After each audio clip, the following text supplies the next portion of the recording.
स्वागत है सभी का इस वीडियो में। तो इस वीडियो में आज हम एसएससी जीडी की इम्पोर्टेंट क्वेश्चन का प्रैक्टिस सेट नंबर 2 करने वाले हैं। तो इसमें जो हमारे प्रश्न रहने वाले हैं वो 50 प्रश्न हम यहाँ पे पीवाईक्यू के मोस्ट इम्पोर्टेंट 50 प्रश्नों को डिस्कस करेंगे और लास्ट में आपके 50 प्रश्नों में कितने क्वेश्चन सही होते हैं वो हमें कमेंट बॉक्स में ज़रूर बताएं और साथ के साथ आप लोग क्वेश्चनों के आंसर देते चलिएगा। तो चलिए चलते हैं पहले प्रश्न की तरफ। पहला प्रश्न है, प्रदीप चलिया का संबंध किस शास्त्रीय नृत्य से है? तो अगर हम प्रदीप चलिया की बात करें तो प्रदीप चलिया का जो संबंध है ये किस शास्त्रीय नृत्य से है? तो इसका आंसर क्या होगा? तो इसका आंसर होगा ऑप्शन बी, यानी कि सत्रिया इसका राइट आंसर होगा। सत्रिया की अगर हम बात करें तो ये असम का कहाँ का शास्त्रीय नृत्य है? तो ये असम का शास्त्रीय नृत्य है, जिसको श्रीमद शंकर देव इसके गुरु हैं सत्रिया के, और ये वैष्णव धर्म के प्रचार के लिए बनाया गया था। कृष्ण भक्ति पर ये आधारित था। सत्रिया जो है वो 8 शास्त्रीय नृत्यों में से एक है और इसको 2000 में शामिल किया गया था, यानी कि लेटेस्ट जो शास्त्रीय नृत्य शामिल हुआ है वो था आपका सत्रिया, और ये असम से संबंधित है। तो आगे चलते हैं, अगला प्रश्न देखते हैं। अगला प्रश्न है, वीर गासो किस राज्य का लोक नृत्य है? तो आंसर बताइए आप लोगों। तो इसका आंसर क्या होगा? इसका आंसर जो होगा आपका वो होगा ऑप्शन ए, यानी कि कर्नाटक इसका राइट आंसर है। वीर गासो जो है ये आपका कर्नाटक का लोक नृत्य है। वहीं अगर हम अन्य कर्नाटक के लोक नृत्यों की बात करें तो इसमें आपका आ जाता है, एक तो है आपका भावगीत, भावगीत के बाद दूसरा आता है लावणी, और तीसरा जो आप सभी लोगों को पता ही होगा, तीसरा आता है यक्षगान। ये आपके 3 और कर्नाटक के लोक नृत्य हैं। तो ऐसे ही साथ में पूरा डिटेल के साथ हम लोग डिस्कस करेंगे, और विश्वास मानिए कि जितने भी हम एसएससी जीडी एग्ज़ाम तक प्रैक्टिस सेट कराएंगे, अगर आप इन प्रैक्टिस सेटों को कर लेते हैं तो आपके जो जीके जीएस का डर है वो ख़त्म हो जाएगा, और आने वाले एग्ज़ाम में आप जीके जीएस में जो स्कोर नहीं हो रहा है वो आप बहुत बेहतरीन स्कोर करके आएंगे। क्योंकि एसएससी की खासियत है प्रीवियस ईयर उसकी जान है, तो इसलिए प्रीवियस ईयर को महत्व दीजिए इधर उधर भटकने से ज़्यादा। तो पूरी सीरीज के साथ जुड़े रहिए और वीडियो लास्ट तक ज़रूर देखा करें। आंसर आप लोगों को कमेंट बॉक्स में बताते जाना है और लास्ट में स्कोर आप लोग ज़रूर कमेंट किया करें। चलिए अगला प्रश्न देखते हैं, हरिप्रिया नंबूदरी का संबंध किस शास्त्रीय नृत्य से है? तो आंसर बताइए आप लोग। तो इसका राइट आंसर क्या होगा? ऑप्शन सी इसका राइट आंसर होगा, यानी कि कथकली नृत्य से इनका संबंध है। कथकली अगर हम नृत्य की बात करें तो ये आपका केरल से संबंधित है कथकली नृत्य, और ये सोपान संगीत पर बेस्ड होता है। ठीक है, मतलब जो सोपान शैली होती है उस पर ये कथकली बेस्ड है। अगर इसमें हम नामों की बात करें तो एक तो ये हरिप्रिया नंबूदरी तो हो ही गया, इसके बाद कलामंडलम हैदर अली और कलामंडलम जो शंकर एबू उलिथरी हैं, ये आपके कथकली से संबंधित है। मतलब कलामंडलम से ये जो नाम है दो, ये आपको याद रखने हैं, कलामंडलम हैदर अली और हरिप्रिया नंबूदरी, और कलामंडलम शंकर एम्बुथरी, ये आपके कथकली से संबंधित हैं। अगला प्रश्न देखते हैं, टीबी गोपाल कृष्ण का संबंध किस वाद्य यंत्र से है? तो वाद्य यंत्र का भी इम्पोर्टेंट टॉपिक बन रहा है। तो इसका राइट आंसर क्या होगा? तो इसका जो राइट आंसर होगा वो होगा ऑप्शन ए, यानी कि टीबी गोपाल कृष्णम जो है ये आपके मृदंगम से संबंधित हैं। वहीं अगर हम सरोद की बात करें तो सरोद से कौन संबंधित है? सरोद से फेमस नाम आता है अमजद अली का।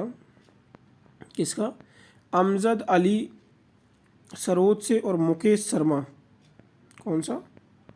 मुकेश शर्मा।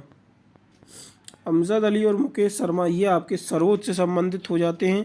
वहीं अगर हम तबला से संबंधित लोगों की बात करें तो तबला में महत्वपूर्ण नाम आता है जाकिर हुसैन जी का। किसका? जाकिर हुसैन का, और अल्लाह रखा खा का, अल्लाह रखा खा, और एक तीसरा नाम आता है किशन महाराज का। तो ये आपके 3 नाम, यानी कि 4 नाम हो गए जो आपको याद रखने हैं वाद्य यंत्र से। तबला से है जाकिर हुसैन, अल्लाह रखा खा, किशन महाराज, और सरोद से आपके हो गए अमजद अली और मुकेश शर्मा, और टीवी बालकृष्णन का संबंध जो है ये आपका मृदंगम से है। अगला प्रश्न देखते हैं। अगला प्रश्न है, जूडो चैंपियनशिप जीतने वाली पहली भारतीय महिला कौन बनी? तो जूडो चैंपियनशिप जो जीता था वो पहली भारतीय महिला थी। तो राइट आंसर क्या होगा उसका, तो ऑप्शन सी इसका जो है राइट आंसर होगा, यानी कि लिथोई चिन्नम पहली महिला बनी थी जिन्होंने जूडो चैंपियनशिप जीता था। आगे देखते हैं डकवर्थ लुईस लियम यानी कि डीएलएस सिस्टम की शुरुआत कब से की गई थी।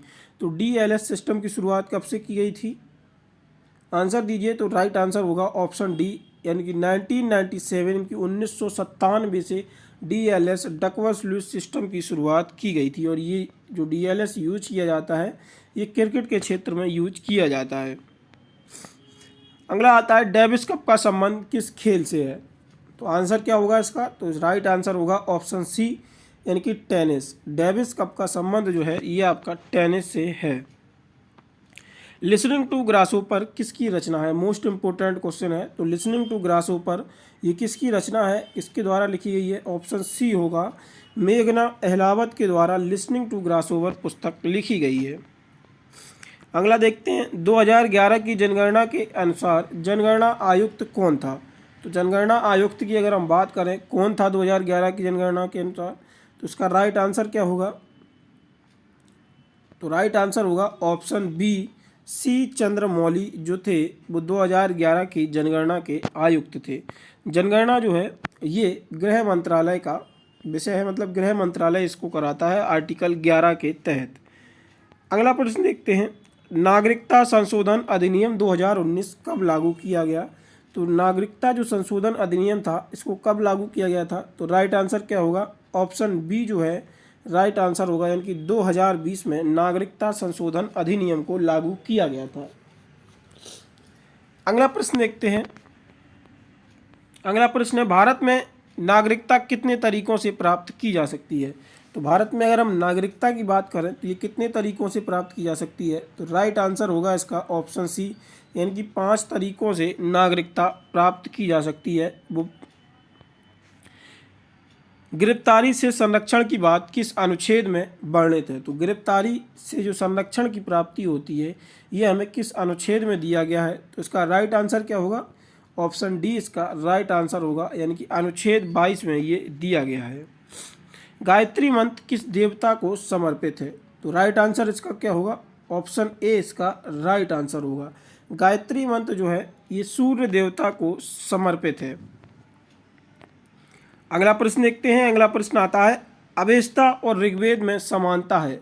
अवेस्ता किस क्षेत्र से संबंधित है। तो अवेस्ता और जो ऋग्वेद यानी कि 4 वेद होते हैं, ऋग्वेद, यजुर्वेद, सामवेद, अथर्ववेद, और अवेस्ता जो है जिसमें कि जो ऋग्वेद और अवेस्ता में समानता देखने को मिलती है, तो अवेस्ता का संबंध पूछा गया है किससे है, तो इसका राइट आंसर क्या होगा, तो ऑप्शन बी इसका राइट आंसर होगा, यानी कि ईरान से इसका संबंध है। अगला आता है सैडल पीक किस राज्य में स्थित है। तो इसका राइट आंसर क्या होगा, ऑप्शन सी इसका राइट आंसर होगा, अंडमान एंड निकोबार में सैडल पीक ये आपकी स्थित है। अगला आता है पंजाब में बहने वाली सबसे लंबी नदी कौन सी है। तो पंजाब में जो सबसे लंबी नदी है जो बहती है ये कौन सी है, आंसर क्या होगा, ऑप्शन ए, यानी कि सतलुज ये सबसे लंबी नदी है जो पंजाब में बहती है। अगला प्रश्न देखते हैं धूपगढ़ की चोटी किस राज्य में स्थित है। तो धूपगढ़ की चोटी की अगर हम बात करें तो ये किस राज्य में स्थित है, तो आंसर क्या होगा, ऑप्शन सी, यानी कि मध्य प्रदेश में ये धूपगढ़ की चोटी स्थित है।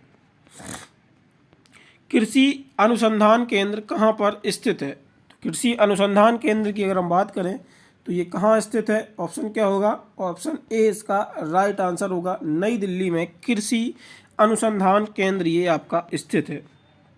भारत में पहली बार कृषि जनगणना कब कराई गई थी। तो इम्पोर्टेंट क्वेश्चन है कि पहली बार जो है कृषि जनगणना भारत में कब हुई थी। तो राइट आंसर क्या होगा, ऑप्शन ए इसका राइट आंसर होगा, 1970 से 71 जो है इसका राइट आंसर होगा। रॉकेट किस सिद्धांत पर काम करता है।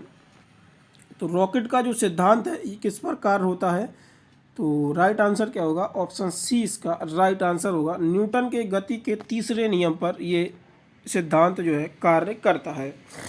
सबसे अच्छी क्वालिटी का कोयला कौन सा पाया जाता है। तो देखिए एंथ्रेसाइट, बिटुमिनस, लिग्नाइट और पीट। आप बस इनको अल्फ़ाबेट की क्वालिटी में देखो, एंथ्रेसाइट और बिटुमिनस, लिग्नाइट और जैसे ही अल्फ़ाबेट क्रम में आते हैं तो ए पहले आता है सबसे अच्छा, इसके बाद बी थोड़ा ख़राब, एल तो वो इससे ख़राब, और पीट जो है वो सबसे ख़राब होता है। तो सबसे उच्च क्वालिटी का पूछा गया है, तो एंथ्रेसाइट जो है इसका क्या है, राइट आंसर होगा। एंथ्रेसाइट इसका राइट आंसर है, क्योंकि A anthracite, B bituminous, L lignite और पीट, और ख़राब पूछा जाए तो पीट जो है वो सबसे ख़राब कोयला होता है। आगे चलते हैं, अगला प्रश्न देखते हैं। पेनिसिलिन की खोज किसके द्वारा की गई थी? तो इसका राइट आंसर क्या होगा? अलेक्जेंडर फ्लेमिंग के द्वारा, यानी कि ऑप्शन बी इसका राइट आंसर होगा। अलेक्जेंडर फ्लेमिंग के द्वारा पेनिसिलिन की खोज की गई थी। अगला प्रश्न आता है, इंदिरा अम्मा आवास योजना किस राज्य से संबंधित है? तो इंदिरा अम्मा आवास योजना का संबंध किस राज्य से है? राइट आंसर क्या होगा? तो उसका राइट आंसर होगा ऑप्शन डी, तेलंगाना। अगला प्रश्न आता है, किस राज्य के पुलिस द्वारा ऑपरेशन कामधेनु चलाया गया? तो ऑपरेशन कामधेनु जो है ये किस राज्य के पुलिस के द्वारा चलाया गया? तो राइट आंसर क्या होगा? ऑप्शन बी जो है इसका राइट आंसर, यानी कि जम्मू कश्मीर पुलिस के द्वारा ऑपरेशन कामधेनु को चलाया गया। आगे देखते हैं, विश्व पुस्तक दिवस कब मनाया जाता है? और लास्ट में हम आपसे एक प्रश्न भी पूछते हैं, तो उसका आंसर आप लोग कमेंट में दिया करें। देखिए, सबसे आपके दो काम होते हैं कमेंट बॉक्स में। एक तो आपको स्कोर बताना होता है, 50 में से आपने कितना स्कोर किया, और साथ में जो हम क्वेश्चन पूछते हैं उसका आंसर, जिससे क्या है आपको एक रेगुलरिटी होगी और आप डे बाय डे बेटर करेंगे, तो आपको भी एक अच्छा फील होगा। चलिए, तो विश्व पुस्तक दिवस कब मनाया जाता है? राइट आंसर क्या होगा? ऑप्शन सी, यानी कि 23 अप्रैल को हम विश्व पुस्तक दिवस के रूप में मनाते हैं। आगे देखते हैं, 26वां प्रश्न है, राज्य के राज्यपाल के रूप में नियुक्त होने के लिए न्यूनतम आयु कितनी होनी चाहिए? ये तो कितनी है, तो राज्यपाल नियुक्ति के लिए न्यूनतम आयु जो होनी चाहिए वो कितनी होनी चाहिए? राइट आंसर क्या होगा? ऑप्शन डी, यानी कि 35 वर्ष जो है यहाँ पे ये आपकी आयु होनी चाहिए।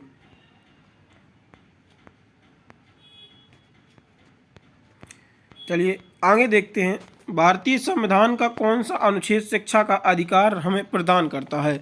तो भारतीय संविधान का ये कौन सा अनुच्छेद है जो शिक्षा का अधिकार प्रदान करता है? तो इसका राइट आंसर क्या होगा? तो 21A जो है ये हमें शिक्षा का अधिकार प्रदान करता है, यानी कि 6 से 12 वर्ष के बच्चों के लिए निःशुल्क और अनिवार्य शिक्षा का प्राविधान दिया गया है इस संविधान में। आगे देखते हैं, जल्लीकट्टू किस खेल से संबंधित है? तो जल्लीकट्टू जो है ये आपका किस देश से संबंधित है? सॉरी, तो जल्लीकट्टू ये आपका भारत, यानी कि ऑप्शन सी जो होगा, ऑप्शन 3 इसका राइट आंसर होगा।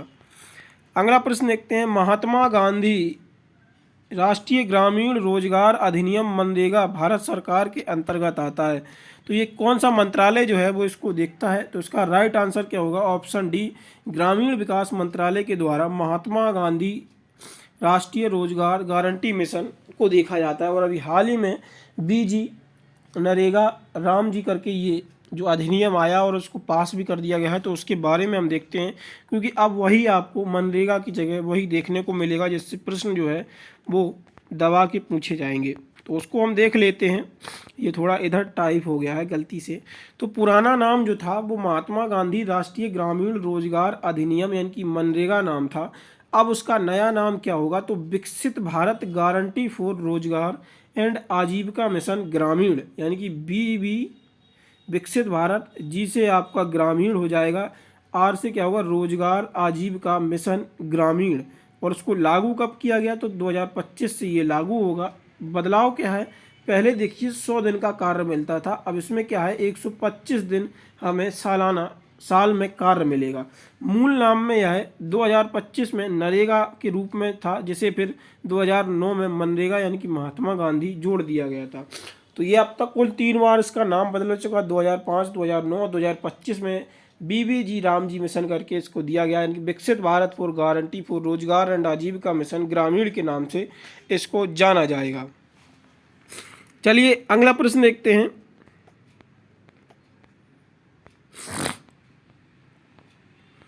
विश्व में हरित क्रांति के जनक कौन है? तो विश्व की अगर हम हरित क्रांति की बात करें तो ये जनक कौन है? तो राइट आंसर क्या होगा? ऑप्शन बी जो है, यानी कि नॉर्मन बोरलॉग जो है वो विश्व की हरित क्रांति के जनक हैं। अगला प्रश्न आता है, वॉलीबॉल के खेल में एक समय में प्रत्येक पक्ष में कितने खिलाड़ी को फील्ड में खेलना होता है? तो ये कितने खिलाड़ी खेलते हैं एक पक्ष में? तो उसका राइट आंसर क्या होगा? ऑप्शन बी, यानी कि 6 खिलाड़ी एक पक्ष में खेलते हैं एक समय में। कोली निम्नलिखित में से किस भारतीय राज्य का लोकनृत्य है? तो अगर हम इसकी बात करें तो किसका है? तो राइट आंसर क्या होगा? खोली कोली। ये खोली ज़्यादा नाम फेमस होता है, तो महाराष्ट्र इसका राइट आंसर होगा। अगला आता है, 1290 से 1320 के दौरान किस वंश ने दिल्ली पर शासन किया? तो 1290 से 1320 तक दिल्ली में जो शासन किया गया, ये किस वंश के द्वारा किया गया? तो राइट आंसर क्या होगा? ऑप्शन बी, यानी कि खिलजी वंश के द्वारा 1290 से 1320 तक शासन किया गया। अगला प्रश्न आता है, बहादुर शाह जफर और उनके बेटों की ब्रिटिश अधिकारियों में दिल्ली में डैश किया गया था? तो क्या किया गया था? बहादुर शाह जफर और उनके बेटों की ब्रिटिश अधिकारियों, तो उसका राइट आंसर क्या होगा? तो ऑप्शन ए, हुमायूं का मकबरा जो है ये बनवाया गया था। डेक्लाथॉन इवेंट होते हैं, इनमें कितनी स्पर्धाएं, मतलब कितने प्रकार की स्पर्धाएं देखने को मिलती हैं? तो इसका राइट आंसर क्या होगा? यानी कि ऑप्शन बी इसका राइट आंसर होगा। 10 स्पर्धाएं हमें देखने को मिलती हैं। अगला प्रश्न आता है, किसने स्वतंत्रता पूर्व भारत में गरीबी रेखा की अवधारणा प्रस्तुत की थी? तो स्वतंत्रता के पूर्व किसके द्वारा गरीबी की अवधारणा प्रस्तुत की गई थी? गरीबी रेखा की अवधारणा जो प्रस्तुत की गई थी वो ए, यानी कि दादा भाई नौरोजी के द्वारा इसको प्रस्तुत किया गया था। इस्पात के निर्माण की प्रक्रिया में अंतिम चरण क्या होता है? तो इस्पात की प्रक्रिया जो होती है उसमें जो अपना अंतिम चरण होता है, ये कौन सा होता है? तो उसका राइट आंसर क्या होगा? तो राइट आंसर होगा, इस्पात को आकार देना जो है, जो तरल इस्पात हमें मिलता है उसको आकार देना, ये अंतिम प्रक्रिया होती है। स्थिरीकरण में प्रजातियों का विवरण कैसे किया जाता है? तो ये जो स्थिरीकरण में है प्रजातियों का विवरण जो है वो ऊर्ध्ववर्त, यानी कि ऑप्शन डी इसका राइट आंसर होगा। अगला प्रश्न देखते हैं, वर्तमान में भारत के विदेश सचिव कौन है? तो विदेश सचिव की अगर हम बात करें तो विनय मोहन क्वेत्रा, जो कि अब बदल गए हैं, अभी शायद से आप लोग बता सकते हैं कि अभी लेटेस्ट में कौन है, क्योंकि लेटेस्ट के विदेश सचिव आप लोगों को कमेंट बॉक्स में बताना है। डैश को संगीत नाटक अकादमी फेलो रत्न से सम्मानित किया गया? तो ये किसको सम्मानित किया गया? तो जतिन गोस्वामी जी को ये आपका सम्मानित किया गया था। अगला प्रश्न देखते हैं, निम्नलिखित में से किस तत्व की परमाणु संख्या 12 होती है? तो परमाणु संख्या की यहाँ पे बात की गई है, तो ये किस तत्व की परमाणु संख्या 12 हमें देखने को मिलती है? तो राइट आंसर क्या होगा? ऑप्शन सी, यानी कि मैग्नीशियम की परमाणु संख्या जो है हमें 12 देखने को मिलती है। तो देखो, बेसिक साइंस ही आपका जीडी में पूछा जाता है 10th लेवल का ही, लेकिन जो परमाणु क्रमांक हो गए और इम्पोर्टेंट पीरियोडिक टेबल तो हर एग्जाम में इंपॉर्टेंट होगा, और जो भी इंपॉर्टेंट फार्मूला होते हैं, जिप्सम का हो गया, सोडियम का होगा, जिप्सम में से Ca2 और POP हो गया, CaSO4.12H2O 100 डिग्री सेंटीग्रेड पर गर्म करने पर, ये सारी चीज़ें आपको एक बेसिक ऑफ साइंस में देखने को मिलती हैं। तो जैसे क्या है, साइंस की ई बुक है अपनी, तो उसको आप परचेज़ कर सकते हैं। तो बेसिक ऑफ साइंस जो है वो आपका ग्रुप डी का वहाँ से पूरा कवर हो जाएगा। चलिए आगे चलते हैं। अगला प्रश्न देखते हैं, निम्नलिखित में से कौन सा एस का आकार महासागर है? मतलब एस आकार का महासागर है, तो इसकी अगर हम बात करें तो ये कौन सा ऐसा सागर है जिसका आकार एस का है? तो जो अटलांटिक महासागर है ये आपका है। और आपको सागर का क्रम, यानी कि बड़े से छोटा क्रम याद रखना है, तो आप लोगों को एक ट्रिक याद ही होगी जिसको हम पैसा के रूप में जानते हैं, यानी कि पैसिफिक, अटलांटिक, इंडियन ओशियन। तो ये आपका पैसा ट्रिक हो जाती है। गणेश चतुर्थी हिंदू पंचांग के निम्नलिखित में से किस माह के चौथे दिन शुरुआत की जाती है? तो इसका राइट आंसर क्या होगा? ऑप्शन ए, यानी कि भाद्रपद में ये चौथे दिन की शुरुआत में इसके गणेश चतुर्थी की शुरुआत की जाती है। देखिए, हिंदू नव वर्ष के प्रमुख त्यौहार और उनकी प्रमुख तिथियाँ मोस्ट इम्पोर्टेंट टॉपिक होता है। साथ में जो मुसलमानों के त्यौहार होते हैं जैसे कि ईद वगैरह हो गए, इनकी ये जो कुछ सिक्वेंसिंग है कि कब से कैसा पूछा जाता है, कभी कभी ये देखने को मिल जाता है। और हिंदू नववर्ष, हिंदू पंचांग के कुछ महत्वपूर्ण तिथियाँ, ये आपको याद होना चाहिए। यहाँ से एक प्रश्न आराम से देखने को मिलता है आपके प्रश्न में से। तो चलिए आगे चलते हैं। अगला प्रश्न है, भारत में हरित क्रांति की शुरुआत 1960 के दशक में डैश की उच्च उपज देने की किस्मों की शुरुआत की गई थी? तो देखो, भारत में जो हरित क्रांति की शुरुआत की गई थी तो इनमें मुख्यतः 2 फसलों पर ही जोर दिया गया था। वो 2 फसलें कौन सी थीं? तो वो 2 फसलें थीं गेहूं और चावल, यानी कि ऑप्शन ए इसका राइट आंसर होगा। राष्ट्रीय आय लेखा एवं निश्चित समय अवधि देश की डैश गतिविधियों के स्तर को मापने के लिए बही खाता प्रणाली है। तो ये क्या है? ये कौन सी गतिविधियां नापती है? तो इसका राइट आंसर क्या होगा? आर्थिक गतिविधियां। राष्ट्रीय आय लेखा जो है ये आर्थिक गतिविधियों को नापती है। अगला प्रश्न देखते हैं। भारतीय संविधान के अनुच्छेद 25 से 28 संबंधित हैं। तो 25 से 28 यानी कि आर्टिकल 25 से लेके आर्टिकल 28 जो है ये किससे संबंधित है? तो राइट आंसर क्या होगा? धर्म की स्वतंत्रता से संबंधित है। इसमें क्या है? धर्म पर कोई टैक्स नहीं होगा। आप अगर कोई रिलीजियस स्कूल खोलें तो उसमें अपने धर्म का प्रचार कर सकते हैं और उसमें धर्म की अपनी पुस्तक पढ़ा सकते हैं। ऐसे ये उसमें दिया गया है। लेकिन इसमें एक चीज़ याद रखना है कि जिसमें गवर्नमेंट एक स्टेटमेंट पूछा जाता है जिसको गवर्नमेंट एडेड फंडेड देती है तो उसमें आप रिलीजियस इंस्टीट्यूशन में नहीं पढ़ा सकते हैं, कुछ रिलीजियस चीज़ें नहीं पढ़ा सकते हैं जहाँ पे गवर्नमेंट फंड कर रही है। उर्दू पढ़ा सकते हैं क्योंकि उर्दू एक विषय है और संस्कृत भी एक विषय है। राज्य विधायिका के उच्च सदन के रूप में जाना, देखो राज्य विधायिका के उच्च सदन के रूप में हम किसे जानते हैं? जैसे लोकसभा और राज्यसभा होता है जहाँ पे हम राज्यसभा को उच्च सदन और लोकसभा को निम्न सदन के रूप में जानते हैं। ऐसे ही राज्य में विधान परिषदें भी होती हैं जो 6 राज्यों में आपको विधान परिषद देखने को मिल जाएंगी। तो विधान परिषद को हम उच्च सदन के रूप में जानते हैं जबकि विधानसभा को हम निचले सदन के रूप में जानते हैं। अगला आता है मूल कर्तव्यों को भारतीय संविधान के भाग 4 के अनुच्छेद में सूचीबद्ध किया गया है। तो ये किस अनुच्छेद में हमने इसको सूचीबद्ध किया है? तो राइट आंसर क्या होगा इसका? यानी कि 51A में 51A जो आर्टिकल है उसमें हमने सूचीबद्ध कर रखा है और 11 मौलिक कर्तव्य हैं जो कि स्वर्ण सिंह समिति की सिफारिश पर 11 मौलिक कर्तव्यों को जोड़ा गया था। अगला आता है भारत में इस अधिनियम के अंतर्गत अंतरधर्म विवाह किए जाते हैं। तो देखिए किस अधिनियम के तहत भारत में इंटरकास्ट मैरिज जो है रिलेशन वो किया जाता है? तो राइट आंसर क्या होगा? विशेष विवाह अधिनियम। अगला प्रश्न आता है LBW का संबंध किस खेल से है? तो आप सभी लोगों को पता ही होगा लेग बिफोर होता है जो कि ये किस खेल से संबंधित होता है? तो क्रिकेट से संबंधित होता है। और 2 प्रश्न आज हमने क्रिकेट के कवर किए, एक तो DLS मेथड और आपका ये टर्मिनोलॉजी स्पोर्ट्स टर्मिनोलॉजी देख रहे होंगे आप, दिल्ली पुलिस में भी पूछी जा रही है और SSC GD एग्जाम में तो शुरुआत से ही पूछी जा रही थी। तो ये आपको ये भी याद रखना है। अब देखते हैं कल का प्रश्न जो हमने आपसे पूछा था। प्रश्न हमने पूछा था साइमन कमीशन भारत किस वायसराय के समय आया था? तो लॉर्ड इरविन के समय ये साइमन कमीशन जो है वो भारत आया था और भारत ये 1928 में आया था जबकि ये बन कब गया था? तो 1927 में ये बनकर तैयार हो गया था। आज का प्रश्न है जो आपको कमेंट बॉक्स में बताना है कि विश्व पुस्तक दिवस कब मनाया जाता है और इसका कमेंट आप लोग ज़रूर बताएंगे आंसर क्या है और स्कोर भी आप लोग कमेंट करें कि 50 में से आपने कितना स्कोर किया। और करंट अफेयर के लिए परेशान अभी से आप लोग तैयारी कर लीजिएगा करंट अफेयर का, क्योंकि SSC GD में करंट अफेयर का वेटेज अच्छा रहता है। तो इस ईबुक को परचेज करिए। मंथ वाइज करंट अफेयर दिया गया है, इंपॉर्टेंट टॉपिक्स और MCQ प्रैक्टिस सेट के साथ ये आपको ईबुक मिल जाती है। तो अभी आइए, डिस्क्रिप्शन में लिंक है, उसे परचेज करिए। मात्र 39 रुपये में आपको ये बुक मिलती है। और जो पुराने छात्र हैं या जो नए जुड़े हैं अभी ग्रुप D एग्ज़ाम्स के साथ इस चैनल से जुड़े हुए हैं तो उनको बता दें स्टैटिक GK भी ये हमारा 2.0 वर्जन है।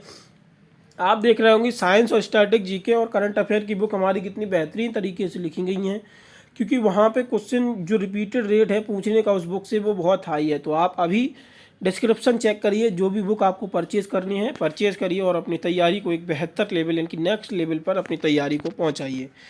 चलिए, और ये ऐप है जिसमें आप SSC GD group D railway यानी कि जितने भी एग्जाम्स होते हैं वनडे एग्जाम सभी के लिए फ्री ऑफ कॉस्ट और डेली करंट अफेयर के मॉक टेस्ट दे सकते हैं। बाकी आप लोगों को वीडियो पसंद आई तो वीडियो को लाइक ज़रूर करें और चैनल पर पहली बार विजिट कर रहे हैं तो चैनल को सब्सक्राइब जरूर कर लें। धन्यवाद।